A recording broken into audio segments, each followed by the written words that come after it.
Good morning, everybody. Yay. Let's officially start this fantastic Dunera event. Firstly, I'd like to introduce myself. I am Lisa, for those who don't know me. And my very, very, very special guest all the way from Melbourne is Alice Zaslavsky, sitting there in her house in Melbourne. Because if you're in Melbourne, you really can't go anywhere else at the moment. So thank you for joining us, Alice. It's really such an honour and a pleasure to have you. You are most welcome, and thank you for inviting me, Lisa. It's an honour to be in your company. Always. Thank you. That's very nice. Thank you. Just a little Dunera shout out before we start. As you know, this is part of the Dunera project, and a group of us, a growing group, has been putting together the most incredible events and sessions and online things for everybody to watch and to keep everyone feeling connected and engaged during this difficult time. And I just want to say a quick thing of what's coming up for Dunera. Tomorrow morning, I'll be doing a Monday morning cooking club event at 12 noon. Note that change of time. I'll be making Israeli rice pilaf, which you can make tomorrow alongside me, and you'll have it for tomorrow night or for the weekend, which will be really delicious, I promise you. And then on Sunday afternoon, I'm doing an event for the Great Synagogue at 4 p.m, making a Russian layered honey cake. We should talk about that, Alice, actually, the honey cake thing. And then next week, Lainey Kadri is doing her very first cook-along on her own on Monday morning at 11 o'clock. She's making delicious sweet potato gnocchi. And then on Thursday, Melissa Port's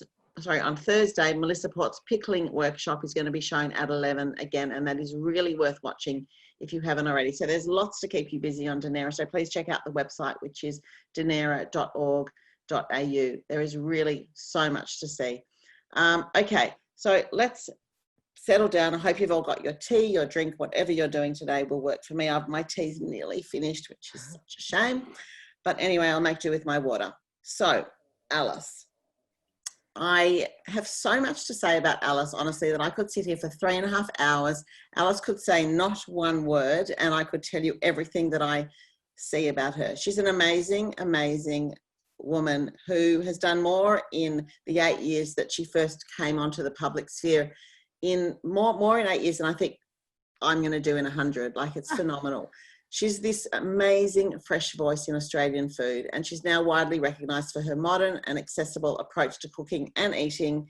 And she's got this expertise that she's developed in, I think, vegetables is probably number one, healthy eating, amazing humour, incredible personality, and the sort of person that you trust and want to listen to. And I think that sort of sums you up in a nutshell. You've just done so much. It amazes me. And she's got a baby. How old is Hazel? Hazel's now 17 months. Okay, so I don't know about any of you out there, but I remember when my first was 17 months, I don't think I could even have a hot cup of tea. I think that was the most I could actually achieve. So it's incredible in all that you've done that as well. Now, I've got 2 words to describe Alice's last 8 years: bloody busy. It's extraordinary. I first saw Alice on Masterchef in 2012, which was season 4. And for those of you who watched that season, you'll remember that she was the brightest on the screen, with a personality to fill it and the big glasses and the whole thing. It was just so incredible to watch Alice at that time. But you know what, we'll let Alice tell her own story. So let's just start, because there's so much. There's heritage that I want to go into. Her parents come from Georgia. There's so much there to talk about. And then there's what she's done since MasterChef till now, and then the future. So we've got lots to talk about. Sadly, Alice will not be cooking for us today, which I was hoping she would. But like all of us who have had little kids and toddlers and babies, we know that things get in the way. So I'm going to hold you to that, Alice. One day you're going to cook with us, okay? I love it. Yes, when you got time. All right. Yeah. So can we just start with heritage? Because I love your story. You first told it to me when we approached you in 2012 after MasterChef to contribute a recipe for our second book, The Feast Goes On.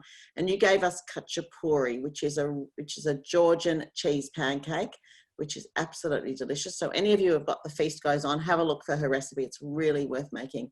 So I'd love to hear, Alice, tell us about your heritage and most importantly, how it's impacted you in your food life and in your life. Yeah, I'm just thinking, I think I've got The Feast Goes On somewhere on the bookshelf behind me. So it's definitely still one of my favorites, and obviously all of the Monday morning cooking club cookbooks are, have a pride of place on my shelf. So thank you for having me as part of it. But my own story begins in Georgia. So we came to Australia when I was 6.5, 7 years old, in the early 90s. And that was a time when I'm sure a lot of the people tuning in would have friends, if not themselves, who came to Australia or left, the Soviet Union to find a better life. And we actually were all set to go to Israel, move to Israel. Can you imagine me speaking Hebrew? Yes, I spoke Hebrew at school, but I just, it's so funny thinking about how different my life might have been, because so much of my personality, I think, is influenced. There's nature, but there's also nurture, and we in Australia have so many freedoms and such a kind of laconic, relaxed way of being that I think I've definitely absorbed that. Whereas probably by nature, I'm a very high energy person. So I can only imagine if we'd gone to Israel, what kind of personality I would have then. It's crazy. But Georgia, incredible. to me, yeah, incredible. Yeah, that's right. So Georgia, for anyone that doesn't know, is kind of between Russia, Asia, Turkey. It's very much on the spice road. So the food of Georgia is spice heavy, things like ground coriander, fenugreek, the cumin, lots of garlic, lots of nuts, especially walnuts, coriander, fresh as well, and pomegranate. So it's very much described as the land of milk and honey. And that was my memory of it. So when we left Georgia, my parents left as skilled migrants, and they wanted to go because they wanted a better life for us.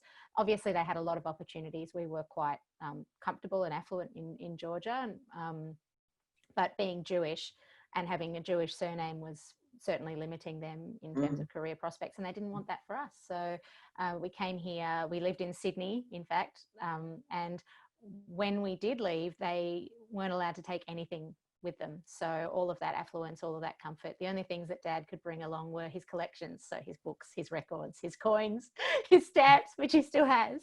Yeah. But we really had to start again. And it was the Sydney Jewish community that came together for us, new migrants. And I still remember we had bags of clothes that were donated through the, I don't know if it's Jewish Care in Sydney. It is Jewish Care. Yeah. It was Jewish Care. So, Amazing. there was a dress that I still remember to this day that I pulled out, and it was like, oh my God, this is a great dress. And we used to, in the evenings, we used to walk around Bondi, because that's where all of the migrants lived, in Bondi, and we, ourselves included, we lived above a shop, and we used to walk around, and there were hard rubbish piles, and that was where I would sort of fossick around and find toys and various sort of interesting things. That was a lot of fun for me. And I went to the Temple Emmanuel School. So that was my kind of first entry into a Jewish school. And my brother went there too.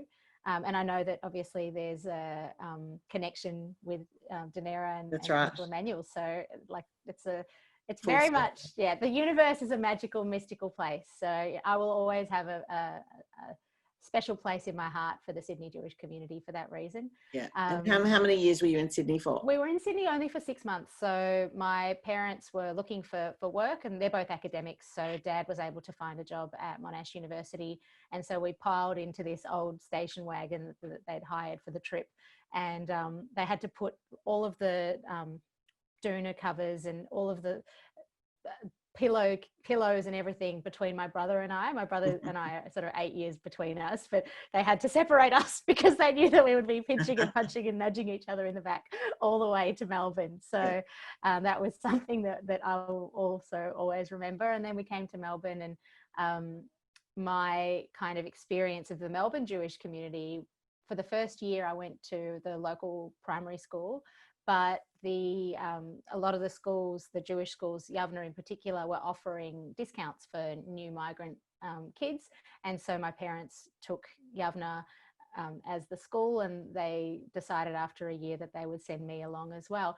And so my whole schooling life was at Liebel Yavna College, which, to people that meet me, particularly people in the Melbourne Jewish community that know what kind of school Yavna is, they're kind of a little bit surprised, I suppose, because I might not be on the surface a typical Yavna girl, but the things that I know for my school, certainly the things that were instilled in us was Torah, Avodah, and Gavilut Chasadim, which is like totally, you know, if I think about the way that I am now, even though I'm cheeky and there's a lot of chutzpah to what I do, I still think about working for others and with others in mind, and I always think about giving back as much as possible. So that sense of civic duty and you know, higher purpose is definitely something that's still within me and drives me, and always has. Yeah, it's really nice to hear for Yavna. It's a big shout out for Yavna, actually, to produce someone with those values that you've you know, kept with them. They've been with you since school, really, which is just beautiful to hear. And your parents, I remember you telling me that your parents, with their 2 PhDs, at some point wanted to open a Georgian restaurant. Like, why?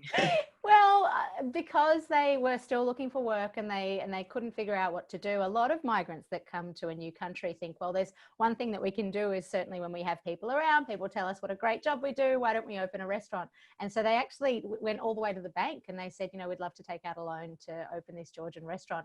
And the bank manager, to their credit, said, you know, what sort of experience do you have in hospitality? And they said, well, we've got, you know, PhDs between us, we're in computer science and academia, we just haven't sort of figured it out, but we're, you know, really good at making khachapuri. We'd like to do this. They said, probably just stick to your day job. So again, you know, sliding doors. I could have been in food, in hospo my whole life. And I think, you know, in the back of my mind, maybe that's something that I always think about when I see mom and pop kind of restaurants. I'm always thinking, what can I do to champion them? Because I'm sure that their story is not so different. Yeah, that's right.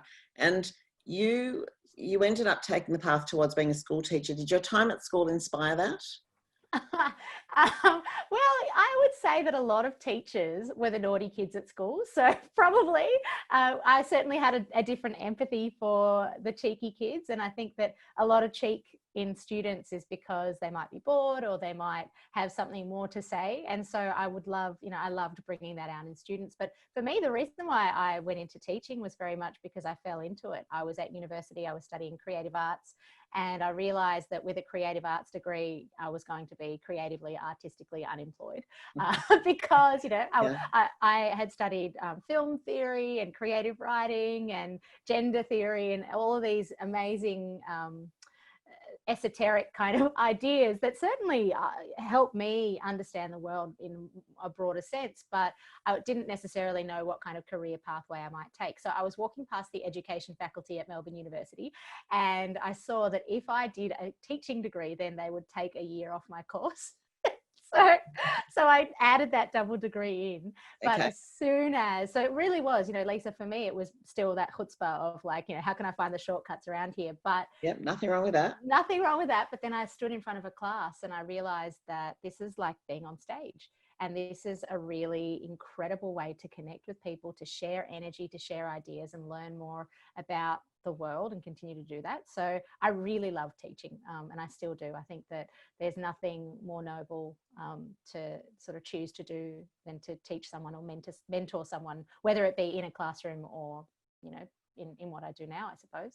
Yeah, I agree. And I remember watching you in those MasterChef days that you spoke often about your students, and the love that you felt for your students and that you got back from them was so obvious and so nice to see. And you don't often hear from teachers, or you don't often see teachers on MasterChef, so I guess, or on reality TV, so you don't really see that part of life. But it was just beautiful to see how you brought that part of your life with you to MasterChef. I hope that most of you out there watched it then. I mean, it's already now 8 years ago. Yeah. But it was really a bright light. I think you were a bright light in the MasterChef decade that there's been. I'm interested to know how you went from school teacher to MasterChef. Like, it's a big leap. And I wonder if it's a bigger leap now because people really see how arduous MasterChef is. And you probably went in a little bit not knowing how it was going to be. But I'm interested to know, how did you get from school teacher to actually going on this show that was going to take you out of home for 6 months or something? Yeah, I had no idea, Lisa. So the reason that I ended up on MasterChef, I hadn't really watched the show. I watched the first season actually, but that was very different to the next kind of following seasons. And I didn't realize what the commitment would be. But what had actually happened is that I was encouraging my kids to learn more about food and learn more about cooking. And I had pitched this culture and food elective to my school, and they said that I didn't have the expertise or I wouldn't get the numbers. And so I thought, well, I'm going to show you, I'm going to get the expertise. And I did this chef at home course at William Angliss. And at the end of the course, that's where they were auditioning. They were bumping out the course and they were bumping in the Masterchef auditions. Wow. And I found out that they were looking for people with personality who could cook, and they still hadn't found the number of people that they needed. And I thought, well, I have both of those things. And if I get on the show, my kids will see me on TV. They will think, how cool is this? We're going to do Miss Z's elective. So it was very much, I was thinking one step ahead rather than the 10 steps ahead that would have stopped me probably. And so obviously when I went into it, I didn't expect to be away from home for 6 months. And in lockdown, we were still shooting in Sydney at that time. Now Masterchef shoots in Melbourne, but my season we were still in Sydney and living in this $16 million mansion in Darling Point. I think it's a South African Jew that owns that one, probably one of the property developers down there, or up there, I should say. Yeah, one of our people. And it was like a 5-story jail, I suppose, because we couldn't leave. So it was a prison of our own making, I suppose. We had harbour views, we had fully decked out everything, an amazing kitchen, but we also couldn't have the things that as humans we crave, which is our family and our friends around us, which is for all of us who had been cast, cooking was our solace and our stress relief. And there was only 1.5 kitchens. There was a kitchen upstairs and there was like a little basement kind of, kitchenette. And so we had to split our time and have a roster of who could cook when, and you can imagine it was crazy. Yeah, so it was definitely, in terms of personally, it was a very difficult experience. Professionally, I had been given assurances that I would have a job, once things were over. But just before I went into lockdown, I got an email saying, it's great that you're having fun. I wasn't even in the top 24 yet. I was still in the audition phase, top 75. And they said, it's great that you are having fun, but if you don't come to work on Monday, you don't have a job. Yeah. So it went from like a little bit of fun to realizing that I was leaping off a cliff basically. And I didn't know, I was free falling. But what I realized is that I had a choice to make. I could either take the path well traveled. I could see I was the youngest head of department at a top tier school in Melbourne. I knew that my trajectory was leadership, was very clear, kind of lifelong path, doing something that I loved as well, and making my parents proud, both being academics, it gave them a lot of nachas, seeing me doing that. But on the other side was the path less traveled, which was completely an unknown to me. But I also realized that this is an opportunity that comes around once in a lifetime, quite literally. And so even though I didn't know where it would lead, it was still going to be a lot of fun regardless. And so just back to your parents for a minute. I'm interested because I come from a home where I think if I was in your shoes, my parents probably, and I was leading a career that I'd been to university and studied and I wanted to go on MasterChef, they would probably say, don't be ridiculous. You need to, stick with what you've studied for, and this is life and that's unknown. And so I'm really impressed that your parents they embraced it fully. Look, my parents had already spent 25, 26 years with their little girl, so they knew what kind of personality I have. But I wouldn't say they embraced it. Certainly not. I think that they were, particularly my dad was like, this is crazy. What are you doing? But Lisa, I didn't tell them. I didn't tell them that my work was no longer available to me. So when I didn't turn up to work on Monday morning and went into the MasterChef house, I was absolutely completely free falling. And if I had to then go home, if I was say eliminated then and had to go home and tell my parents I didn't have a job and didn't get through to the MasterChef top 24, I don't know what I would have done. But I also know that I have a safety net at home and that I have unconditional love. So even though, and I'm sure we all know this about our parents, that on the surface they might be, disappointed or give us give us words, but deep down they're always proud. And I know that for my mum, I remember at her 50th birthday, her speech was about the fact that I did all the things that she was too afraid to do, and she was proud of me for that.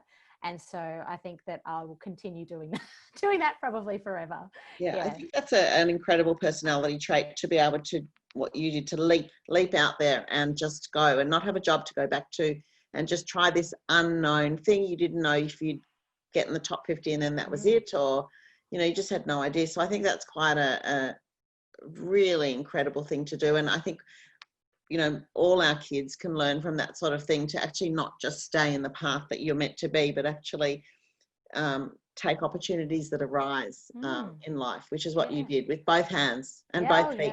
And I always say, you know, I'm a great believer in the universe or spirit or Hashem, whatever is there. There's something that's leading us. It's about tuning into that voice. And that day that I walked into the Masterchef kitchen, after that Monday morning when I walked in, Matt Moran stomped in with 18 salmons, him and his staff coming in with big salmons on their backs, and they slammed them down and said, today's challenge is all about taking a leap of faith. I kid you not. This is your choice. You can either step forward and cook, and if you cook a top 5 dish today, then you get an apron. But if you cook a bottom 5 dish, then you go home, or you can step back and cook another day. And I thought, well, I already don't have a job. I've already taken one leap of faith, so this is probably my time. And I cooked a smoked salmon bagel with like a salmon consomme and a little kind of, it was very avant-garde. And I got one of the top 5 dishes and got into Fantastic. 24. So yeah. That must have been a moment. Like, how did you feel in that moment when you got the apron? I felt vindicated. I felt energized, and I felt like my choice that morning had been validated, and I felt like my next, whatever I would do next, was from the right place, and I was in the right place. That's it. Yeah. What I remember about you in MasterChef, and, you know, over the years, and I've been a fan on and off, you know, some years I've watched and some years I haven't watched. I thought this year's was actually really good, by the way, as an aside. Did you watch it? I watched some of it. Obviously, it was all stars, so I knew all of the. You knew everybody. All of the stars and all of the judges, so it was a different experience. Yeah, I'm sure. I'm sure. Yeah. But I remember you often took a different path to a lot of the other contestants, and I just want to show one little clip to everybody. So for those of you who don't watch MasterChef, there's a thing called an immunity pin, and you have to cook for that and win the pin. And once you have your pin, correct me if I'm wrong, then if there's a challenge that they can eliminate you from, you can choose not to be in that challenge, right? And so your what are they called? The people with you can be eliminated, but you will not be, right? So this is Alice. Alice has won a pin, so she's done something amazing to win it, and now she has the opportunity to use it and allow her peers to be kicked out rather than her if she loses. So I just want to play this. Bear with me with my technical difficulties. I'm trying to get this right. Okay, so this is just a very short clip. And every time that I read these letters, every time that I read the words, we hope you win, we hope you win, it reinforced in my mind that I had another lesson to teach them. What's the lesson? The lesson is that you can still win without stepping on other people. I will not be using my pin today. I'll be cooking.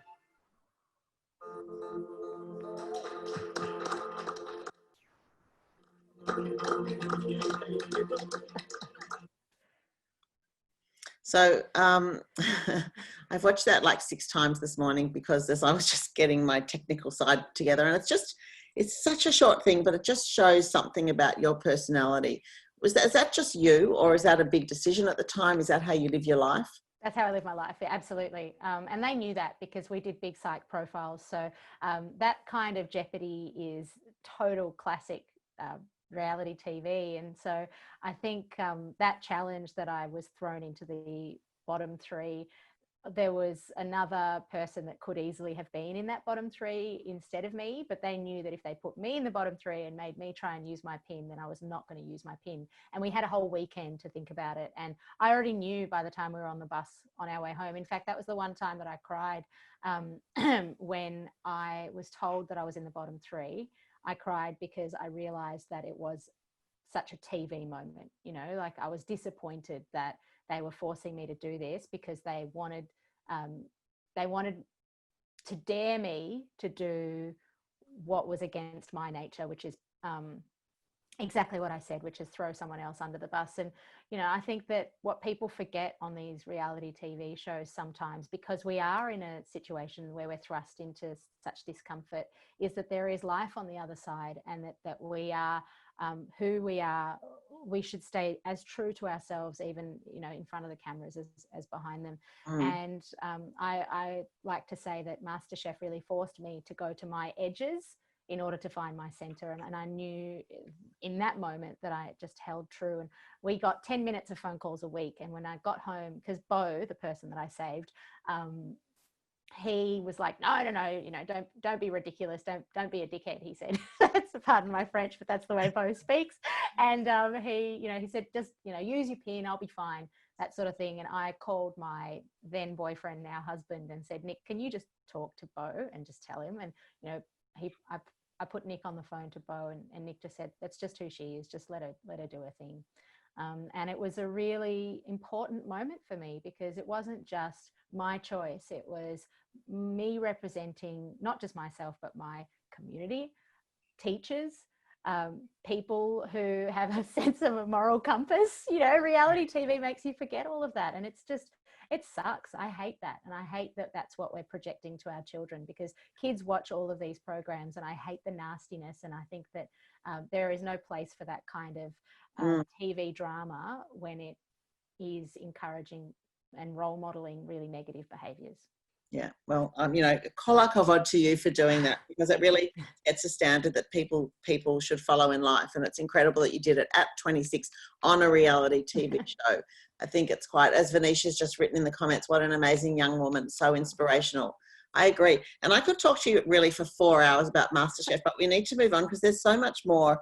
Just last MasterChef bit is that the date was, did I write down the date? I think it was July the 19th, 2012. Is that the date that you went out of MasterChef? Just tell us how that was really for you when you were eliminated. Terrible word.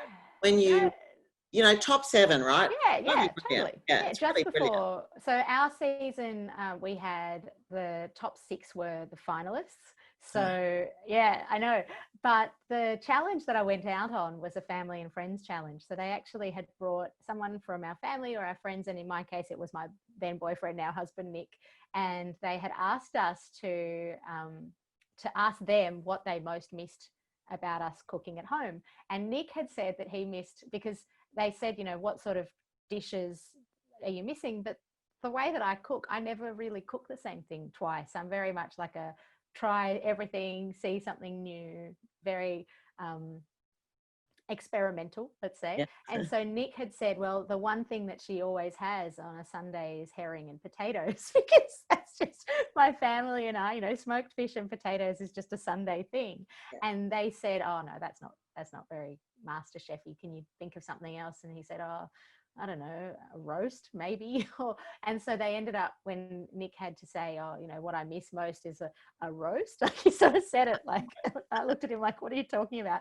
But anyway, so the challenge itself was, I was in there with my very dear friend Julia. I was in there with Mindy, who I thought was going to win the whole thing, and Andy, who is now one of the MasterChef judges. And I had spoken to Andy the night before, and he was really worried and nervous that he was going home. And I said, Andy, you are, you know, he was, at that time, he was sort of 22, 23, maybe 24. You know, you've got so much talent.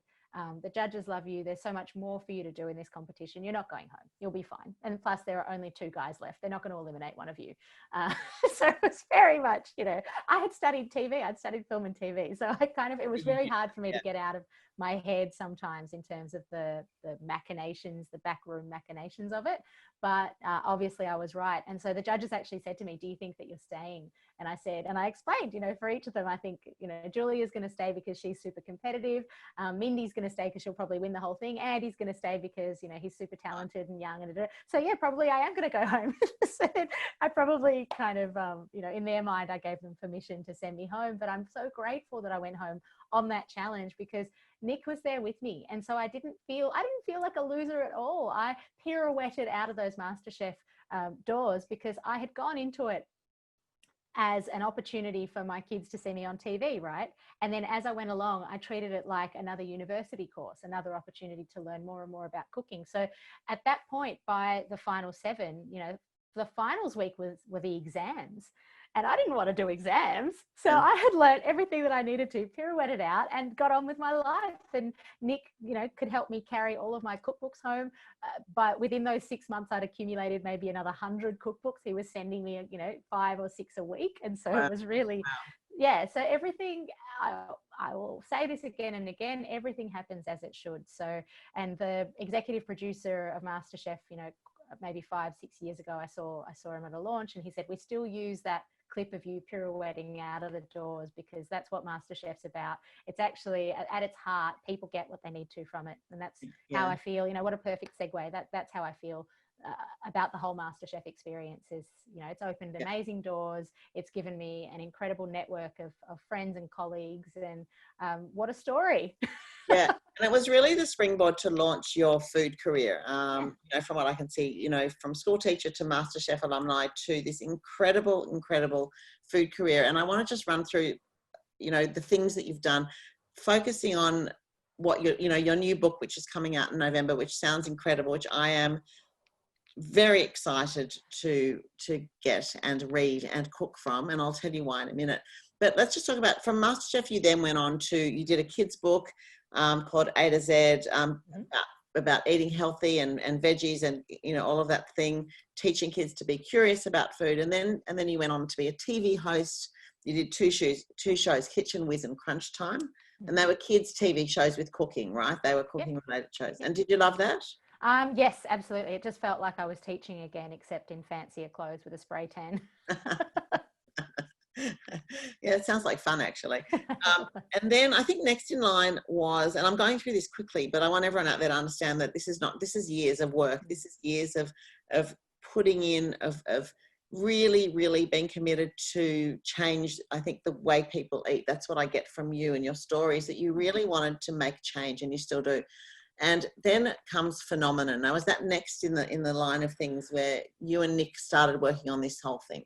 I would say that in between that, so after Kitchen Whiz and Crunch Time, I started getting a lot more opportunities to host a lot of kind of top chefs and a lot of events as well, and visit a lot of producers and kind of really immerse myself in the produce-centric the ecosystem of food, I suppose, and understand it from every side. So I actually, in 2016, I was the food editor of the Weekly Review, which in Melbourne at that time was a very bougie, very fancy lifestyle glossy. And I was hosting people like Rick Stein and Nigella Lawson on stage. And that was very much, I felt like I was absolutely buzzing. In fact, in 2017, the world's 50 best came to Melbourne, and I hosted the Gastronomy Congress. You know, I love that stuff. You know, I love having these conversations, Lisa. If you can't tell, watching, I just love it. But then I was approached at that time by a body called Hort Innovation, who look after the growers of fruits, seeds, vegetables and nuts in Australia. And they posed a question to me, which is, what would you do to make vegetables cool for kids? They knew that I had this background in teaching, but also I'd done all these kind of shows and written my book.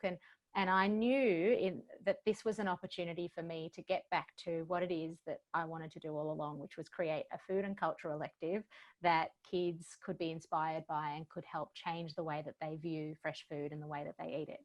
So I said to them that if I had a blank check, then I would create a program for schools that was free, that was integrated into curriculum in a way where every teacher of every subject could pick it up and integrate food into their lessons and could meet those teachers where they are in terms of, you know, whether they were teaching maths, they could still feel comfortable enough to teach food.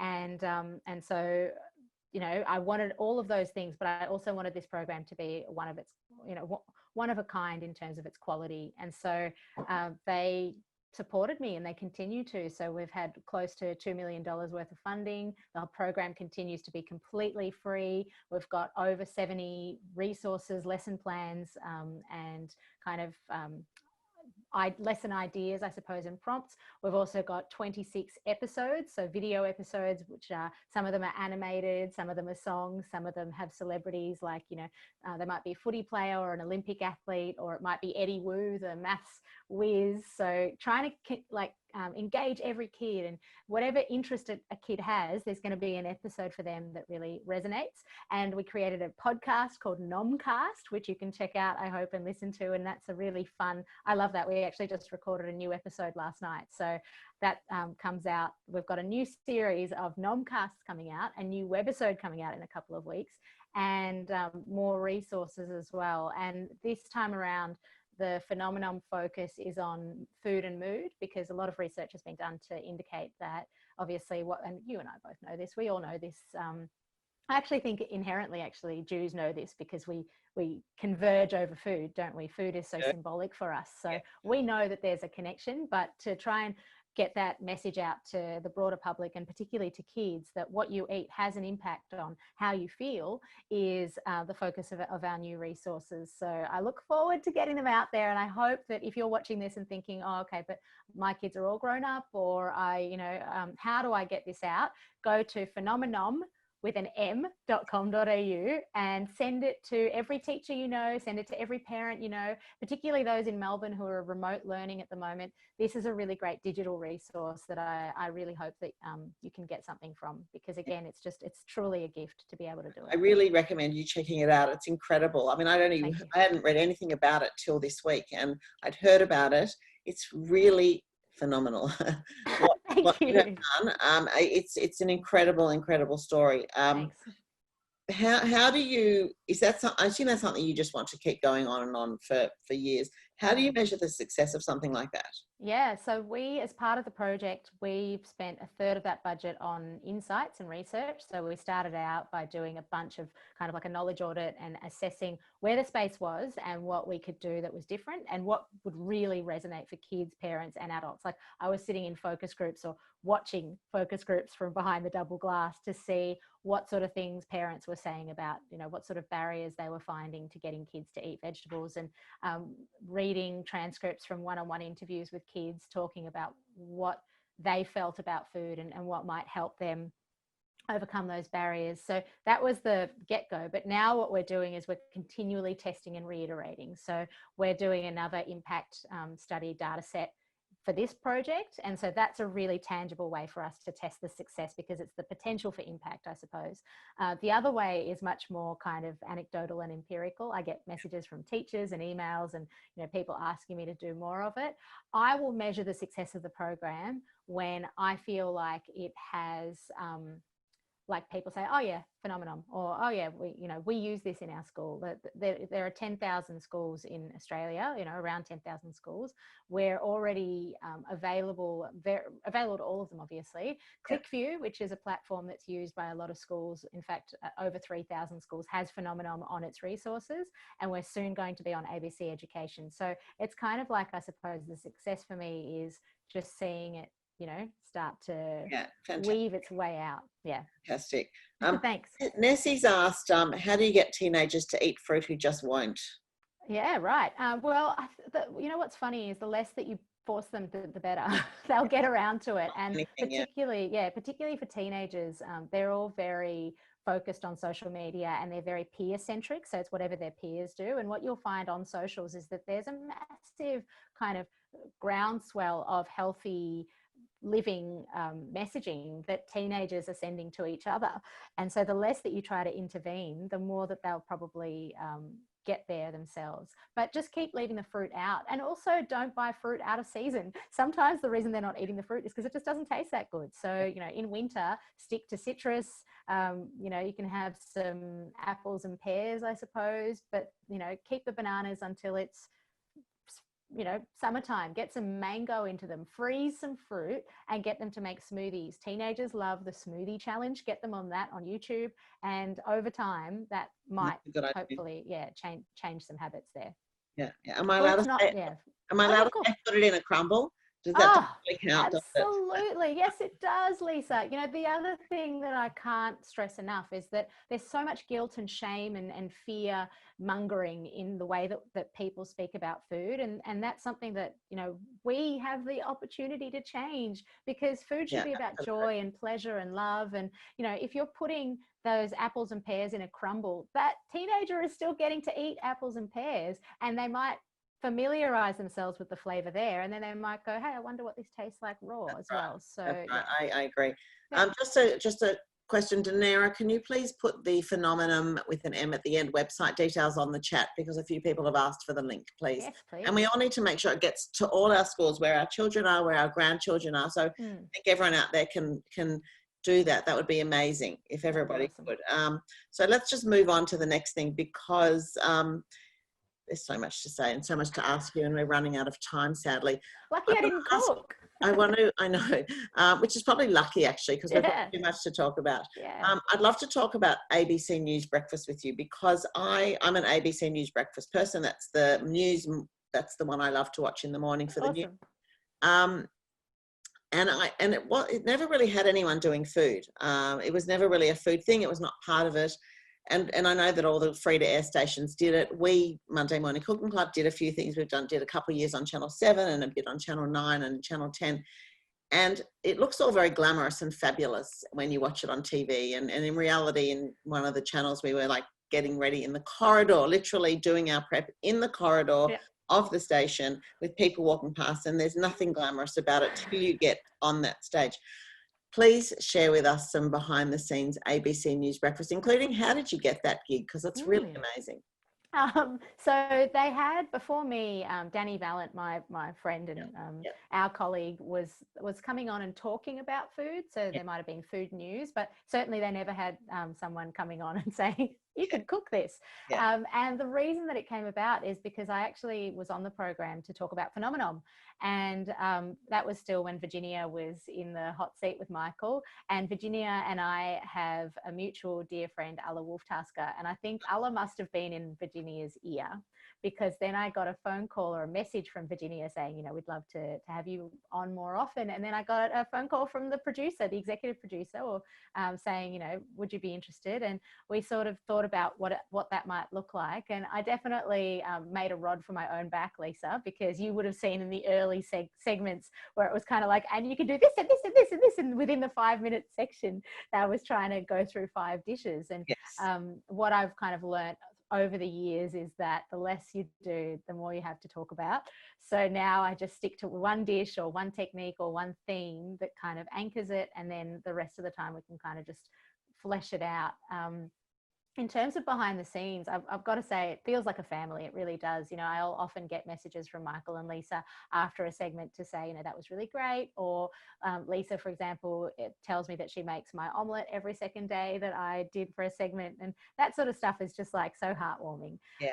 And you're right in terms of the glamour in front belies the little feet kicking beneath, and the added challenge, of course, of doing it from the remote location of my kitchen. So we beam in live via Skype, and so you can imagine with a 17-month-old toddler, Nick has to take her downstairs to, you know, have a play while I do my live piece to camera, and we set it all up the night before. It actually suits us, to be honest, because everything's kind of set up and ready to go, and we don't have to try and cart things from the car to the studio. I think I would imagine that it's probably a bit easier. I mean, the schlepping for us, I remember the schlepping all the stuff into the city or wherever is just a nightmare. And I remember I saw on Instagram, you must have put on your stories once, like you and Hazel and Nick and all the baskets of stuff, and like it was like in the morning. And I'm thinking, oh my God, how are you doing that? Well, I mean, I love it. I think I don't do things that I don't love. And even though it is a schlep at the time, I get out there and I'm back on stage. So it all comes back to, I just love connecting and entertaining and inspiring. And that's really, I love News Breakfast as one of the things that I do. It's definitely a lot more work than other things that I do, but the reward is that the audience that are the News Breakfast viewers are people like you, and I'm sure people that are, you know, chatting right now, Yes. they're a slightly older audience. Yeah. And so I think that they watch me and they, I've got an 80-year-old pen pal that emails me that watches the show, and I love that. Yeah. Cecilia, she's great. And I had a lady, I was at the MTC for a performance, and I had a lady come to me at intermission and say, she had fiery red hair and she was sort of half my height, and she said, I have a picture of you in my phone. I said, oh, really? And she said, yes. And she showed me, it was a picture from News Breakfast. She said, I showed this to my hairdresser. I said, I wanted your haircut. It continued. She said, I'm 80 next week. So there you go. I've got my 80-year-old. So, you know, I'm Vivian, I'm 80 next week. And she was so full of life and so, you know, young at heart. And I guess that to me, I suppose in a way I'm an old soul. I've spent a lot of time with my grandparents and with older people. So maybe that kind of comes through, and maybe that's why I connect with people that are sort of in a maturer bracket perhaps than you might think. It's great. I think you really add something to the show. And I hope that you're on for a long time to come, because I'm sure there are a huge number of people who absolutely love seeing you in the mornings. You know, it's because it was a very, it's a great news show, but it was quite, I'm not going to say one-dimensional, but you've added like another dimension to it, which I think it sort of needed. Nice. And it's wonderful. So I hope you keep doing that. So let's just talk about your next baby, which is, of course, your book. And for me, I feel like books are like producing a baby. It probably takes even longer than 9 months, that's for sure. And, you know, it's a very challenging thing to create something when you've got a dream and a vision, which you have, and now it's going to be here in a minute. How do you feel about that? And tell us about the book. Well, before we go to that, I just want to say that I have, you know, everyone knows that I cook a lot and I love cooking, but the issue I find is vegetables. I run out of vegetable ideas all the time. And, you know, we're all tired of the roast pumpkin and the roast sweet potato and the blanched snow peas and blah, blah, blah. So inspire us. Tell me about the book, and please tell everybody how you're going to inspire them with vegetables. Yeah, well, the book is called In Praise of Veg, and I suppose that should give you some indication of what it's about, but also the tone. I think that the reason we get bored with vegetables is that sometimes we think of them as like an afterthought. We kind of go, oh yeah, and I have to add veg, whereas here I want vegetables to be the hero. And it's not a vegetarian book. There are recipes in there for meat and fish eaters, but there are also options, you know, substitutions if someone is fully vegetarian or fully plant-based. So in terms of the recipes, there are over 150 recipes in there. It's close to 500 pages, Lisa. But how many recipes did you say? So over 150 recipes, food on plate pictures. There are 113 food on plate pictures. And then on top of that, there's also a vegetable matrix, which is my favorite bit. And it's kind of like a spreadsheet that tells you, you know, if you've got this amount of time and this vegetable, and if you feel like this kind of like light and bright cooking, then this is what you can do. So, you know, in that way, I'm kind of, what I'm doing is for people like you who know what they're doing, and you just kind of need a quick like reference point, like, oh yeah, that's all I need. I can set the timer on that and I can get on with something else. I think that what I'm trying to do is I'm trying to meet everybody where they are, whether they are an avid home cook like you, or if they are just starting out and they need a little bit more kind of hand holding, I'm there as well, with the odd quip. I think that the thing that I really fought for, even though we had very little space in the end, is that I wanted it to still have a real tone of voice and a real personality, because we can get recipes from the internet. We can find anything that we need, but we want we want to feel like we can take a book off the shelf and someone's chatting to us like a friend. And I am the person that people text and call and ask, you know, what do I do with mushrooms or whatever it is. So I've really, all I've done is I've just put all those texts into a book and sent it off. Yeah, thank you. And the cover's gorgeous. Actually, I've put a link up on the chat that everyone can click on. Hopefully that'll work, at Booktopia, which is In Praise of Veg. It's out 3rd of November. And it looks absolutely gorgeous, and the illustrations are fabulous, and the photos, it looks really, really like a must-have book. Oh, thanks.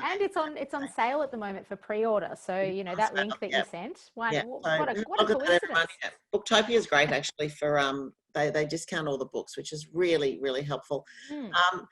Well, good luck with the launch of that, and I hope that it's Thank a you. huge success. I'm sure it will be. You don't need my hope and wishes. It's just going to be. I'd love to know if anyone out there wants some questions. We've got a few minutes left. If there's anything you would like to ask Alice, please type your question there so we can see it. And if not, then we'll just carry on chatting. Okay, let's just talk about Hazel. So the cute thing for all of you out there who may or may not be on Instagram, if you are on Instagram, check out Alice in Frames, because her Instagram is hilarious. She loves the hashtag Good Morning Punshine, and there are all these funny, hilarious, just funny things that make me laugh all the time. But she has her beautiful little daughter Hazel, and she's eating all these amazing things, and you get a little insight into that. So tell us about how, like, you're on a path, I think, from Masterchef to wherever you're going, and I'm not sure where that is, somewhere amazing. Hazel's come in. How's it impacted you work-wise and vision-wise, and how are you managing that? Yeah, that's an awesome question, Lisa. No one's ever asked me that, and I'm so glad that you have, because for a long time, Mum was putting the pressure on. Obviously, Mum and Dad, which is, I'm sure all of you are doing the same to your kids. Yeah. But and she would say, don't worry about your career, don't worry about your life. You will find ways around it, and she will enrich it. And I can't even begin to describe that, how right that is.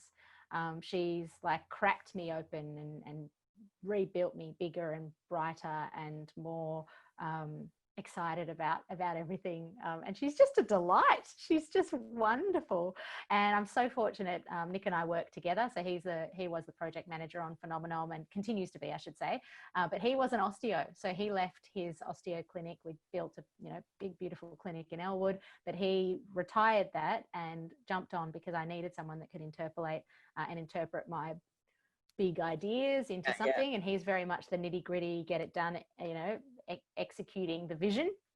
And with Hazy, we've already worked together for quite a few years now. So in terms of the way that we parent, we very much like kind of, I work and hand her off, and he works and hands her back to me, and we share it 50-50, if not even, he's having to bear more of that physical burden at the moment, because especially when I was writing my book, I was deep in the cave of writing. It's over 60,000 words just of reference pages, and that's before the recipes. So it was just, I don't know, I think I said yes before even realizing how big the task is, which probably actually reveals a lot about a lot of my decisions. I just leap in, don't I? But so that's when some of the greatest things happen. But so when I was writing the book, I would just stop to feed her and then come back and write the book. And